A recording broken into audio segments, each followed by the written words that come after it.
BLM Kerala, Tamil Nadu, Pondicherry.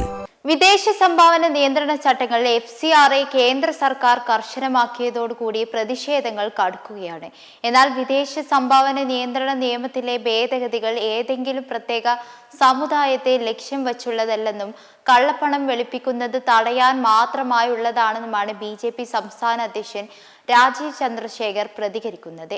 FCRA ഭേദഗതിയുമായി ബന്ധപ്പെട്ട് വിവിധ ക്രൈസ്തവ സംഘടനകൾ ഉന്നയിച്ച ആശങ്കകൾക്ക് മറുപടിയായാണ് രാജീവ് ചന്ദ്രശേഖറിന്റെ പ്രതികരണം.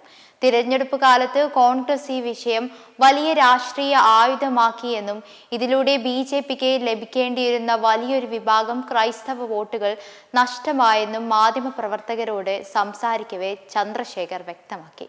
ക്രൈസ്തവ സ്ഥാപനങ്ങളെ ലക്ഷ്യമിട്ടാണ് കേന്ദ്ര സർക്കാർ ഭേദഗതികൾ കൊണ്ടുവന്നതെന്ന ആരോപണങ്ങളെയാണ് ചന്ദ്രശേഖർ പൂർണ്ണമായും തള്ളിയത്. എല്ലാ മതവിഭാഗത്തിൽപ്പെട്ട സംഘടനകൾക്കും FCRA പ്രകാരം വിദേശ സംഭാവനകൾ ലഭിക്കുന്നുണ്ടെന്നാണ് ചന്ദ്രശേഖർ ചൂണ്ടിക്കാട്ടിയത്. ഏതെങ്കിലും ഒരു പ്രത്യേക വിഭാഗത്തെ ലക്ഷ്യം വെക്കുന്നതൊന്നും ഈ ഭേദഗതികളിൽ ഇല്ല.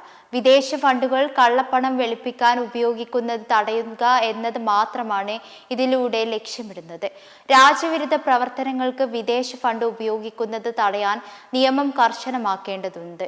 കേന്ദ്ര ആഭ്യന്തര മന്ത്രാലയവും ഇക്കാര്യം വ്യക്തമാക്കിയിട്ടുണ്ടെന്ന് രാജീവ് ചന്ദ്രശേഖർ വിശദീകരിച്ചു.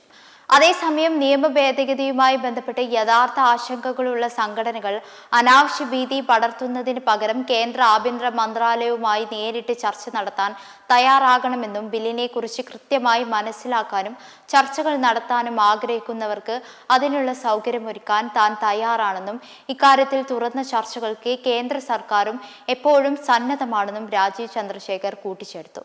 കൂടാതെ കേരളത്തിലും ഭരണഘടനാ മൂല്യങ്ങൾ അട്ടിമറിക്കാനുള്ള ശ്രമങ്ങൾ നടക്കുന്നുണ്ടെന്ന് ചന്ദ്രശേഖർ ആരോപിച്ചു. ജമാഅത്ത് ഇസ്ലാമിയെ പോലുള്ള ശക്തികളെ കോൺഗ്രസ് പാർട്ടി കേരള രാഷ്ട്രീയത്തിന്റെ മുഖ്യധാരയിലേക്ക് കൊണ്ടുവരുന്നത് ഇതിന്റെ ഭാഗമാണ്. ഇത് വളരെ അപകടകരമായ പ്രവണതയാണെന്നുമാണ് ചന്ദ്രശേഖർ കുറ്റപ്പെടുത്തിയത്.